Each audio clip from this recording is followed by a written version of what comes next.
Responsive تھی, high yield تھی. اس وقت تو فرٹیلائزر بھی میرا خیال ہے نہیں, اس وقت نہیں استعمال ہوتا تھا, لیکن وہ اگر فرٹیلائزر زیادہ استعمال کرتے تھے تو گندم پرانی والی گر جاتی, لاجنگ ہو جاتی. اچھا, تو یہ چھوٹی گندم, چھوٹے قد کی, اس کو زیادہ فرٹیلائزر دے سکتے تھے. پیداوار اس کی 70 من فی ایکڑ تھی. پرانی گندمیں جون سی تھیں سی 591, سی 271, 73. لیکن سر ان کا مزہ بڑا تھا, ذائقہ بڑا, کوالٹی بہت اچھی تھی, اس میں کوئی شک کی بات نہیں. لیکن پیٹ بھرنا ہے نا, ہم نے تو پروڈکشن چاہیے زیادہ. نہیں جی, وہ سلسلہ ایسے تھا کہ ہمارے ہاں ایوریج اوسطاً پیداوار 8-9 من ہویا کرتی تھی اس زمانے میں. اچھا, بہت تھوڑی, تو بہت تھوڑی تھی. تو میکسی پاک نے تو شکل ہی بدل دی. 40 من, 50 من, 60 من, اس قسم کی پیداوار آنی شروع ہو گئی. تو وہ ایک سلسلہ شروع کیا ڈاکٹر ایس اے قریشی اور منظور باجوہ صاحب نے. جی سر. اور میرے خیال میں بورلاگ نے ایک سٹیمولس کے طور پہ, اور اس زمانے میں ایوب خان کا زمانہ تھا. ہاں جی. نیشنل لیول پر ایک بڑا اچھا پروگرام بنایا گیا. ایسے قریشی صاحب اس کے ہیڈ تھے. اچھا. اور وہ سارے ملک میں چلتا تھا. ٹھیک. تو میں نے تو جب جوائن کیا ان لوگوں کے ساتھ کام کیا اور تھوڑا دیکھا تو کافی موٹیویٹ ہوا. ماشاءاللہ. آپ کے تو خیر گھر میں ہی موٹیویشن بہت زبردست تھی. نہیں, گندم کے سلسلے میں وہ تو خیر ہے, لیکن سر میں نے جو دیکھا آغا جان کی شخصیت ایک بہت بڑی, میں سمجھتا ہوں کہ موٹیویشن کا ایک اور سورس آف انسپائریشن تو آغا جان تھے.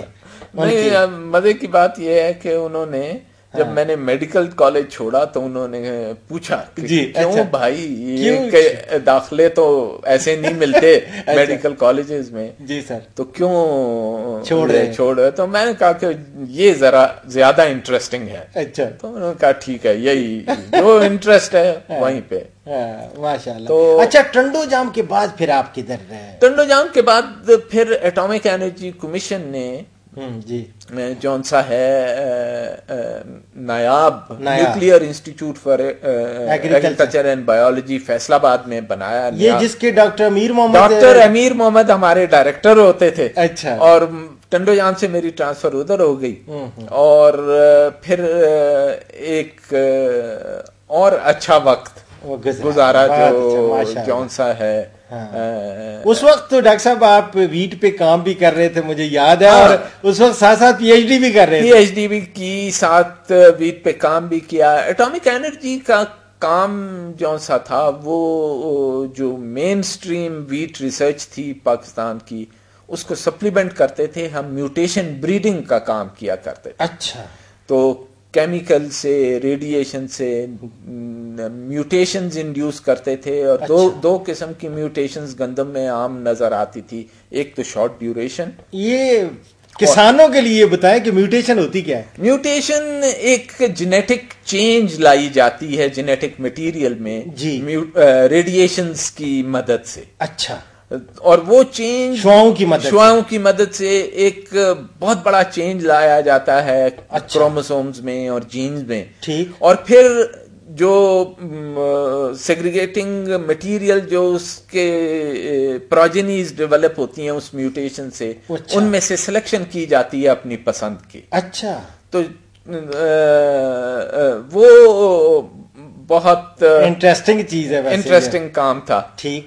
تو وہ کافی سال کیا, 76 تک. اچھا. اور اچھا ڈاکٹر صاحب ایک اور یہ تو خیر اب تھوڑا سا ساتھ دوسری بھی باتیں ہوتی رہیں گی. اسی وقت لگتا ہے آپ کی شادی بھی انہی سالوں میں نہیں؟ بالکل انہی سالوں میں ہوئی. 71 کے قریب. جی سر. اور فیصل آباد میں جون سا ہے اس وقت وقت my father had shifted to Islamabad. جی سر. وہ اسلام آباد آ گئے. اچھا اسلام آباد. اچھا. تو انہی دنوں میں آپ کی شادی. ہاں انہی دنوں میں شادی ہوئی اور پھر ہم نے انڈیپینڈنٹ فیصل آباد میں رہنا شروع کر دیا.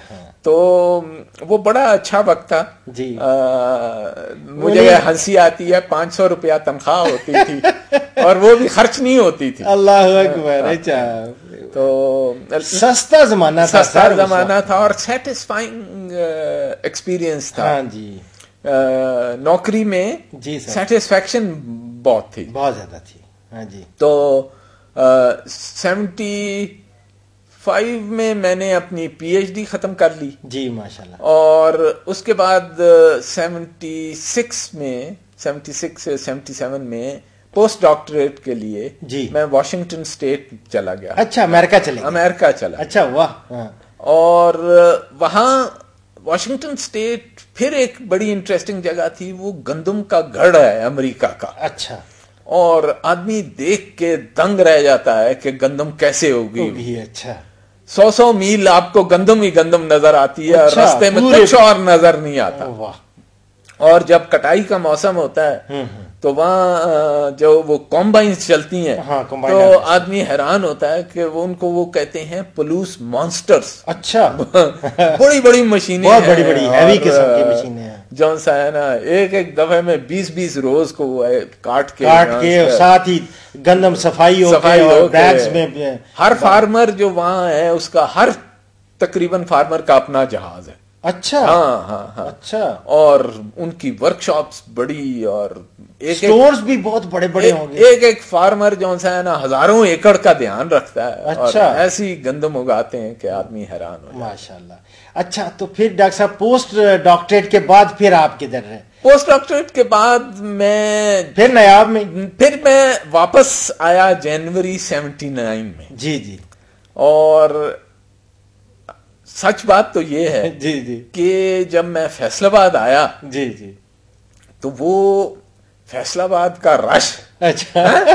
اور گھر سے اپنی انسٹیٹیوٹ پہنچنا اور وہاں سے واپس جانا موٹر سائیکل پر. اللہ. اچھا موٹر سائیکل پر. اچھا. تو وہ کافی دل جگرے کا کام تھا. سارے پیپلز کالونی سے لے کے جنگ روڈ تک جانا ہر روز اور وہاں سے واپس. تو میں نے فیصلہ کیا کہ یہ جو اسلام آباد خوبصورت شہر ہے اور صاف ستھرا پولوشن کم. اور مزے کی بات یہ ہے کہ اس وقت تک ڈاکٹر امیر محمد جو ہمارے ڈائریکٹر ہوتے تھے وہ اسلام آباد پہنچ گئے تھے ان دنوں میں. اور وہ ایک نیا ادارہ بن رہا تھا جس کو پاکستان ایگریکلچر ریسرچ کاؤنسل کہا جاتا تھا. ٹھیک. ایک 77-78 میں ایک بہت بڑا نیشنل کرائسس آیا تھا. جی جی.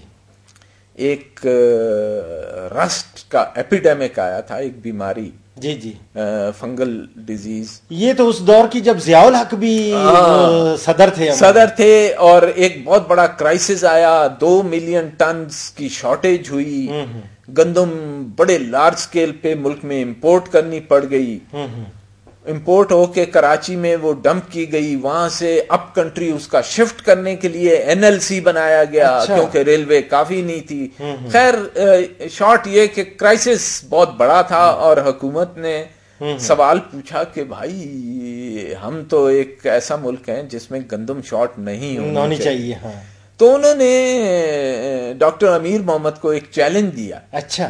کہ بھائی تم ایک ایسا ادارہ بناؤ جو اس قسم کا کرائسس کسی کموڈٹی میں کبھی نہ آئے. ٹھیک. کیونکہ وہاں ایک کلیئرلی آئیڈینٹیفائی ہوا کہ ایک شارٹ کمنگ تھی ریسرچ میں جو ٹرانسلیٹ ہو گئی انٹو اے نیشنل کرائسس. صحیح. تو پہلی دفعہ سمجھ آئی کہ اچھی ریسرچ نہ ہونے کا کیا نقصان ہوتا ہے. اچھا. تو خیر ڈاکٹر امیر محمد نے ایفرٹ شروع کی اور اپنے جاننے والے کولیگز جہاں سے وہ آئیڈینٹیفائی کر سکتے تھے ان کو بلایا. اچھا. تو انہوں نے پاکستان ایٹامک انرجی کمیشن کو لکھا کہ ڈاکٹر نعیم ہاشمی کو اچھا کونسل میں ڈیپوٹیشن پہ دے دیا جائے. اچھا, تو مجھے بھی ایک اپرچونٹی مل گئی ہاں جی, کہ ایک نئی چیلنجنگ. تو اس طرح آپ پھر PRC میں پھر PRC آ گیا.